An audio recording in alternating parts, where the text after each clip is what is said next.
So I want to give you a little bit more guidance on subcontractors because essentially that's who you're going to be working with day to day and how you're going to be getting your project done. Um, if you're not familiar with subcontractors, it is a different and unique industry, and we're a lot of people on our roster are that single person company.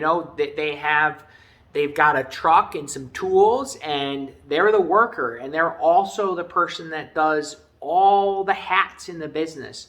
So a lot of these people are, they don't have the traditional communication skills that you might think, and that's why the industry it has so many complaints, because people expect when they call, the plumbing company, for there to be an office and for it to be scheduled and for them to have an app and all of these things, and for them to be very communicative and understand and educate and manage expectations, all of that stuff. And they don't have that, and you're not going to have that too. And a lot of times there's no schedule for these guys, and they go from job to job. They don't answer their phone when they're busy, and that's how they fluctuate. They manage their workflow just by not answering the phone.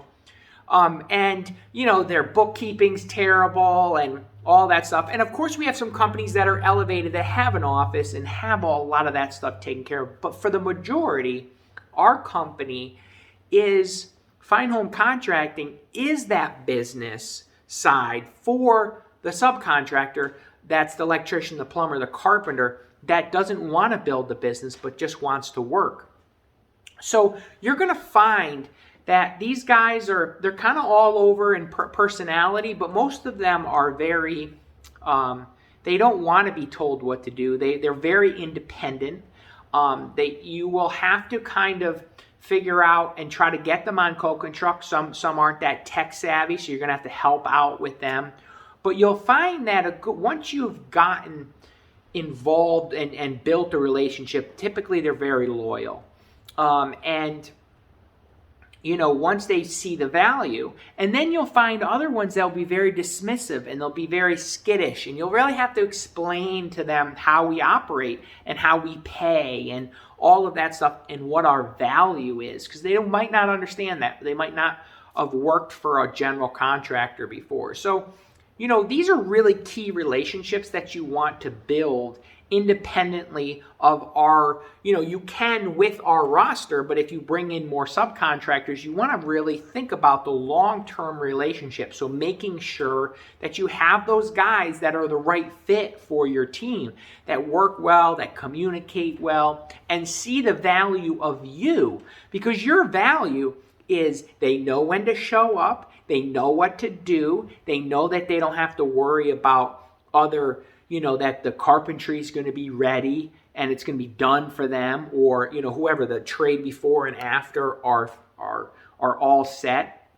They're going to get paid in time. They don't have to worry about dealing with the client and all that paperwork that goes on with that. So a lot of them will see the value of what we do and what you do and really latch on. They'll be your best friend. But sometimes it takes some time to find those guys.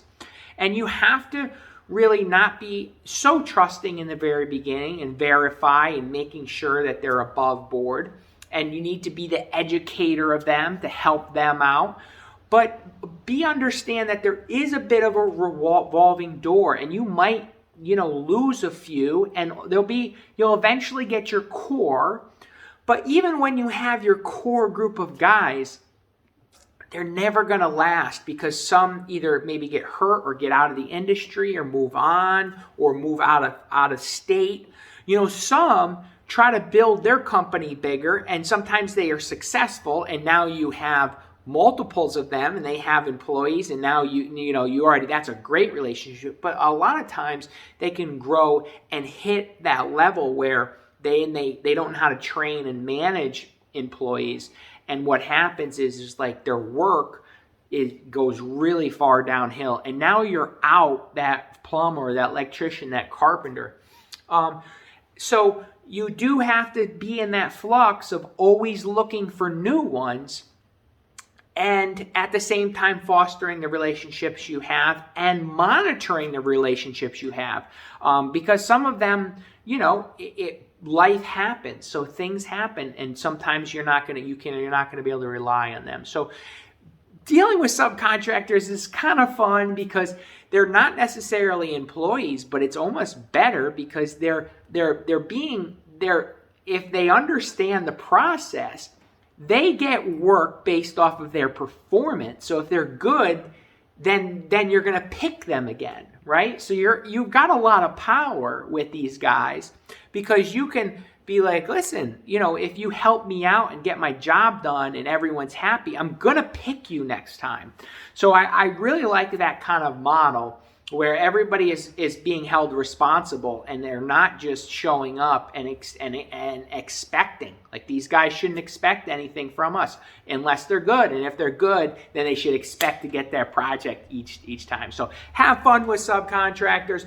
You are that general contractor. So you are like the guy that's doing, and the girl that's doing all of, you are the person in charge. So, enjoy it a little bit. And, it also comes with stress, and you have to, monitor. You might have a subcontractor, two of them fighting. They're both on a job site. You got to get in there and, break it up a little. But that's kind of part of the job, and realize these guys are all human, and they all are like, really, most of them are deep down, they're good people, and they communicate a little differently. And, they're a little rough around the edges, some of them, but, they all want to just work.